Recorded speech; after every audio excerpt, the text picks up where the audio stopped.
All வணக்கம். Book mark lines of சிவால இன்னைக்கு நம்ம பார்க்க போற புக் என்ன அப்படின்னு பார்க்கறதுக்கு முன்னாடி இந்த பாட்டை கேட்டுட்டு வாங்க.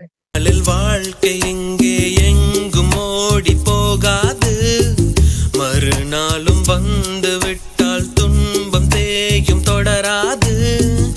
எத்தனை கோடி கண்ணீர் மண் மீது விழுந்திருக்கும், அத்தனை இந்த பாடலோட ஆசிரியர் அவர் எழுதிய ஒரு புத்தகத்தை பத்தி தான் நம்ம இன்னைக்கு பார்க்க போறோம்.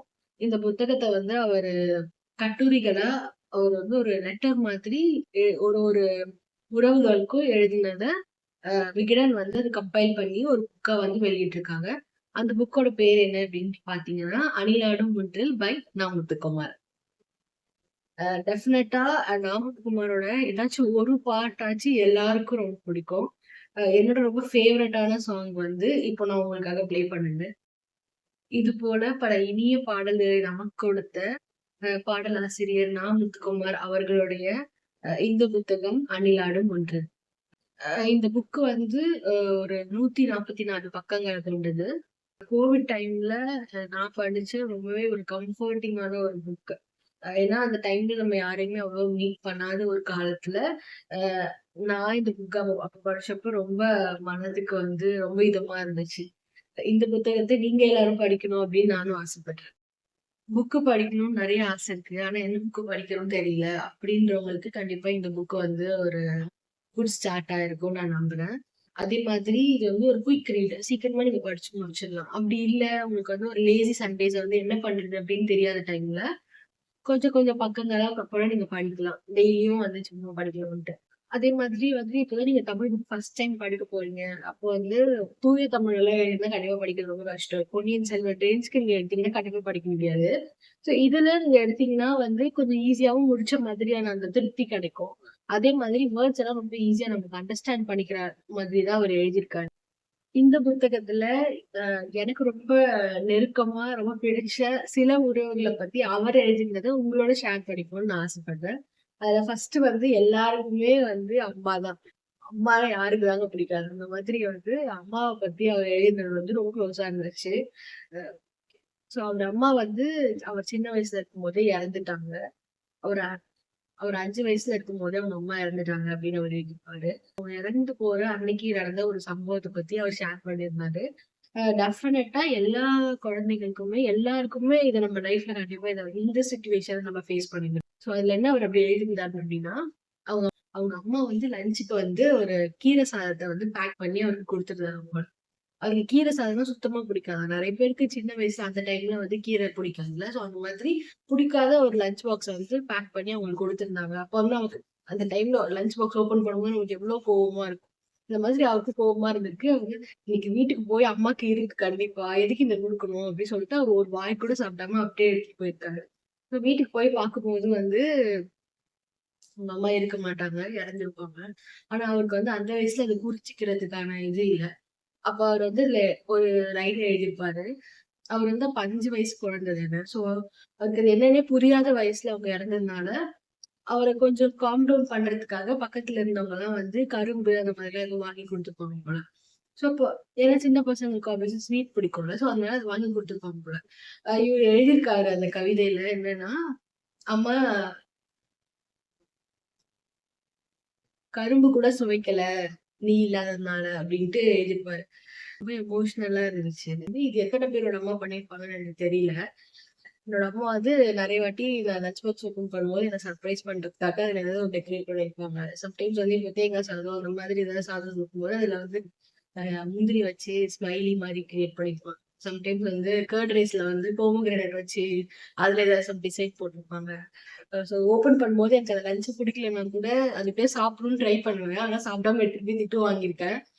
சோ அந்த அந்த படிக்கும்போது எனக்கு இந்த ஞாபகம் வந்துச்சு. பட் அப்போ அந்த வயசுல எனக்கு அது தெரியல. நமக்காக கஷ்டப்பட்டு பேக் பண்ணி குடுத்துருக்காங்க. நம்ம அத சாப்பிடணும்ன்ட்டு. Love you. அதுக்கப்புறம் வந்து செகண்ட் வந்து தாய் மாமா. ஸோ அந்த புக்ல அவருக்கு வந்து 3 தாய் மாமா இருப்பாங்க. அதே மாதிரி எனக்கும் 3 தாய் மாமா இருக்காங்க. ஸோ அது வந்து படிக்கும்போது அவர் வந்து ஒரு ஒரு மாமா பத்தி அவர் எழுதியிருக்கும்போது, நானும் என்னோட மாமா கூட எனக்கு இருக்கிற பாண்டிங்ஸ் எல்லாம் வந்து நான் அப்படியே நினைச்சுக்கிட்டேன். ஓகே நம்ம மாமா இப்படி இருக்காங்க, அப்படி இருக்காங்க அப்படின்னு சொல்லிட்டு. ஸோ அதுல வந்து தாய் மாமா என்பது வந்து ஆண் தாய் அப்படின்னு அவர் சொல்லியிருப்பாரு.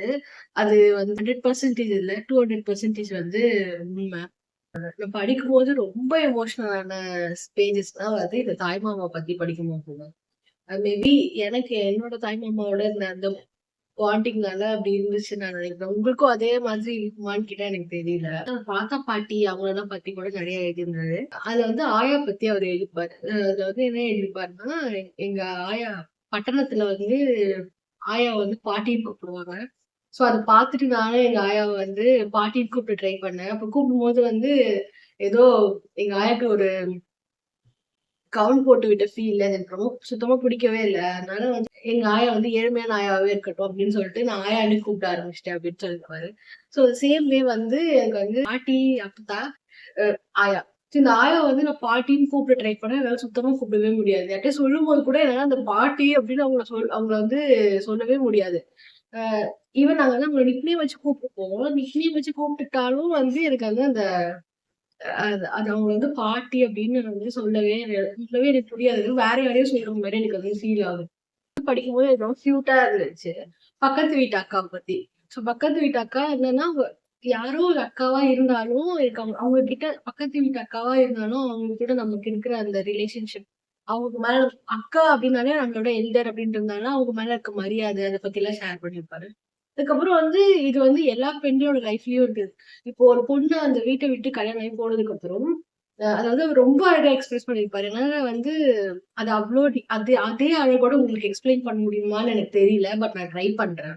ஸோ அவர் என்ன எழுதியிருப்பாருன்னா, பக்கத்து வீட்டு அக்கா கல்யாணம் ஆகி போனதுக்கு அப்புறம் அவங்க யூஸ் பண்ண அஞ்சர பெட்டியில அந்த கடுகுக்கெல்லாம் தெரியுமான்னு எனக்கு தெரியல.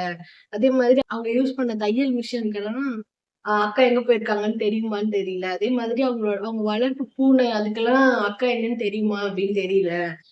அக்கா திடீர்னு பார்த்தா மாடியில காய்ஞ்சிட்டு இருந்த கலர் கலர் தாவணிகளெல்லாம் காணோம். ஸோ அது வந்து எக்ஸாக்ட்டா கரெக்ட் தானே. அக்கா கல்யாணம் ஆகி போனதுக்கு அப்புறம் அதெல்லாம் காணோம். ஆனா அதெல்லாம் இங்க இருக்க திங்ஸுக்கெல்லாம் அது தெரியாது. நமக்கு தெரியும். இப்ப அந்த பூனைக்கெல்லாம் என்ன தெரியும்? அப்படி அப்படி எழுதுனது வந்து ரொம்ப கியூட்டா இருந்துச்சு எனக்கு படிக்கும்போது. டிஸ்க்ளைமர் வந்து நான் சொல்லிடுறேன். இந்த புக் படிக்கும்போது கண்டிப்பா நீங்க நெறைய இடத்துல வந்து ரொம்ப அமைதியாயிடுவீங்க. 2வது வந்து நெறைய சிரிப்பீங்க, நெறைய அழுவீங்க, நெறைய யோசிப்பீங்க. அ யாருக்காச்சும் ஃபோன் கூட கண்டிப்பா பண்ணி பேசுறதுக்கான வாய்ப்பு இருக்கு. That's it. அ இந்த புத்தகத்துல வந்து அவர் நெறைய உறவுகள பத்தி பேசியிருக்காரு. ஸோ எனக்கு வந்து பெரிய ஃபேமிலி இருக்கிறதுனால, எனக்கு வந்து இத நெறைய பேரோட ரிலேட் பண்ணிக்க முடிஞ்சுச்சு. ஸோ இப்போ வந்து உங்களுக்கு இந்த மாரி உறவுகளே இல்ல அப்டின்னா, நீங்க வந்து என்ன பண்றது அப்டின்னு கேட்டீங்கன்னா, இந்த உறவுலாம் எப்டி இருக்கும்? ஒரு அத்தை இருந்தா நமக்கு எப்டி இருக்கும்? அப்டின்ற அந்த ஃபீலிங்க கண்டிப்பா இந்த புக் படிக்கும்போது உங்களுக்கு அந்த ஃபீலிங் குடுக்கும். அ அந்த ஃபீலிங் வந்து கிடைக்கும். ஸோ அதுக்காகவாச்சும் நீங்க அந்த புக்க படிக்கலாம். உங்களுக்கு நெறைய உறவுகள் இருந்தா, நீங்க இத படிக்கும்போது அவங்கள ரிலேட் பண்ணிப்பாங்க. உங்களுக்கு அப்டி இல்லன்னா, நீங்க வந்து இத படிக்கும்போது அந்த அந்த ஃபீல் எப்டி இருக்கும் அப்டின்றத உங்களால புரிஞ்சுக்க முடியும். வீடியோ பார்த்துட்டு என்னோட நெறைய உறவுகள் வந்து எனக்கு கால் பண்ணி, இல்ல கமெண்ட் போட்டு நெறைய மெசேஜஸ்லாம் பண்ணி வந்து உங்களோட அன்ப தெரிவிச்சீங்க. உங்க எல்லாருக்காகவும் தான் இந்த video. I love you so much. Thank you everybody.